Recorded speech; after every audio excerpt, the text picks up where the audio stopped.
There's a book so strange, so controversial, that most Bibles leave it out entirely. It talks about angels who disobeyed God, married human women, and gave birth to giants. It describes the secrets of the heavens, the movement of the stars, and the nature of the soul. This book is called Enoch, and it was banned for a reason. To understand why, we need to start with Genesis 6. The Bible briefly mentions the sons of God, taking human wives and producing the Nephilim, the mighty men of old. But just a few verses later, the flood arrives, wiping away nearly all life. Genesis moves on. No names, no details. The Book of Enoch doesn't move on. It expands on the gaps. In 1 Enoch, also known as the Book of Enoch, the sons of God are identified as angels called the Watchers. They were meant to observe humanity, but instead they descended to earth and corrupted it. Led by a chief angel named Semyaza, 200 of these Watchers landed on Mount Hermon. There, they took human women as wives, violating divine boundaries. These angels brought with them forbidden knowledge. They taught humans how to make weapons and armor, how to read the stars, how to perform sorcery, and how to manipulate nature itself. They introduced metalworking, root cutting, astrology, and even taught women the art of enhancing their appearance, cosmetics that symbolized vanity and deception. This wasn't just a spiritual rebellion, it was a total upheaval of the divine order. The Book of Enoch frames this transfer of knowledge as corruptive, not enlightening. These teachings accelerated violence, greed, and lust. The harmony between earth and heaven shattered. The children of these unions, the Nephilim, were not just large, they were monstrous. Consuming the world's food supply, they soon turned on animals and eventually on humans. Some traditions say they even drank blood. Earth became a place of chaos and fear. God responds with force. 4 archangels, Michael, Raphael, Gabriel, and Uriel, are dispatched to intervene. Raphael binds Azazel, a chief corrupter, and casts him into a pit in the desert, covering him with jagged stones. Michael leads an angelic assault to subdue the rest, who are buried alive in the earth until the final judgment. The flood is recontextualized. In Enoch, it's not just about wiping out sin. It's a surgical strike to eliminate a contaminated bloodline and to stop the spread of divine rebellion. Humanity wasn't simply sinful. It had been genetically and spiritually altered by rogue beings. This version of the flood raises disturbing implications: that humanity was the victim of a cosmic war, that angels could fall, that knowledge itself could be weaponized, that not all divine beings served God's will. These themes weren't fringe in ancient Judaism.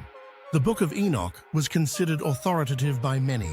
It's referenced directly in the New Testament, in the Epistle of Jude, where Enoch prophesies the Lord returning with 10,000 holy ones. Church fathers like Justin Martyr, Athenagoras, and Irenaeus cited Enoch. The early Christian imagination was shaped by its cosmic scale and mythic detail.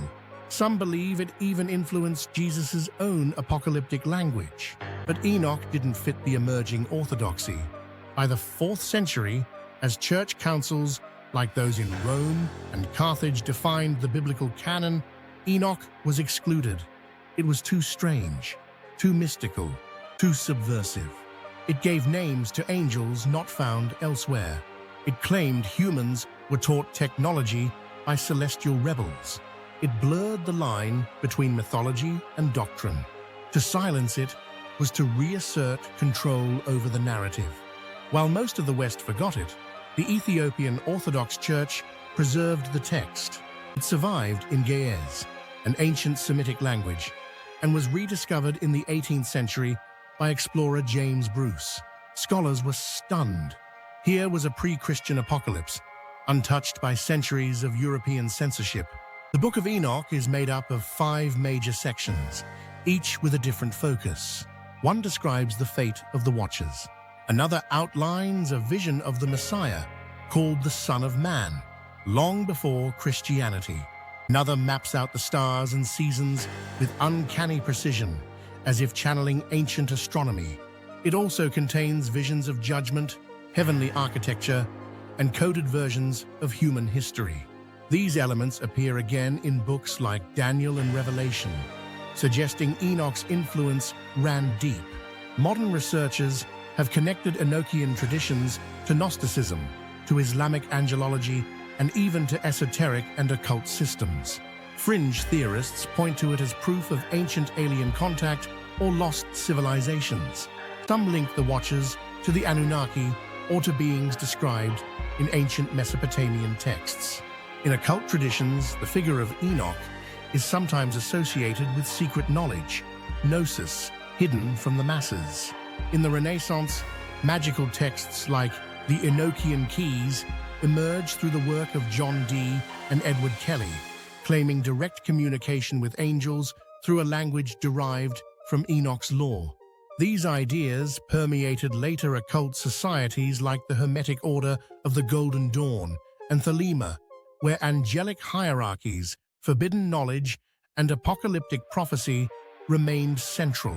Enoch's detailed astronomical and cosmological passages have fascinated researchers. The Book of the Heavenly Luminaries outlines a solar calendar that differs from the lunar calendar used in the Jewish tradition. Some scholars suggest this was part of a sectarian rift, possibly between Enochian and Zadokite priestly traditions, which may explain why the book was rejected. Its vision of the afterlife is also notable. It describes multiple realms for souls based on their deeds, echoing ideas later seen in both Christian and Islamic teachings. In Enoch, judgment is not limited to humans. Angels themselves are held accountable. This leveling of divine and mortal accountability was revolutionary and dangerous. It suggested that not even the heavenly realm was immune to failure. That cosmic justice extended upward as well as downward. In addition, the book's structure offers a deeper insight into Second Temple era religious thought. Enochic literature supports an idea of a highly stratified heavenly realm, complete with ranks, duties, and rebellious factions. It paints the divine realm as organized, but not always united. It also emphasizes pre-existence. Enoch sees the souls of the dead awaiting judgment in compartments, suggesting an intermediate state prior to resurrection or damnation. These are theological themes that would later be refined by Christian and Islamic scholars alike. The Book of Parables, one of the 5 parts of Enoch, introduces a messianic figure with divine attributes. It calls him the Elect One, the Righteous One, and the Son of Man. He sits on a throne of glory and judges both angels and kings. Some scholars argue this figure directly influenced later Messianic expectations and was part of the theological soil from which early Christianity emerged.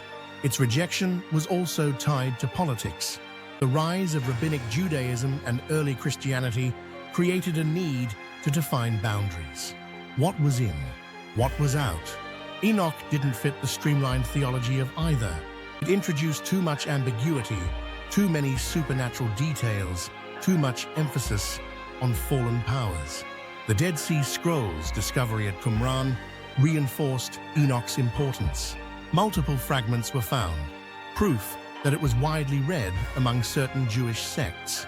Some scrolls even suggest that the Enochic calendar was part of a sectarian identity, further showing how Enoch was used as a tool for resistance against mainstream religious authority. Enoch's cosmology, angelology, and apocalyptic tone all echo in later mystical traditions, from Kabbalah to Sufi lore to Renaissance occult texts. Its reach is far greater than just a banned book. It is a foundational mythos that shaped how generations imagined heaven, rebellion, and divine justice. Enoch's removal was not accidental. It wasn't simply forgotten.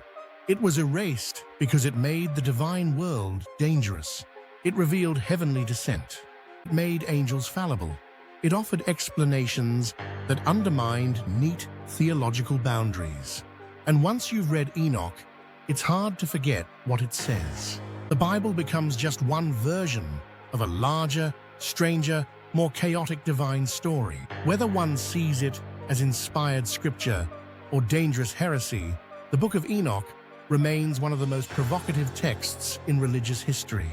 A text banned not because it was false, but because it dared to tell too much.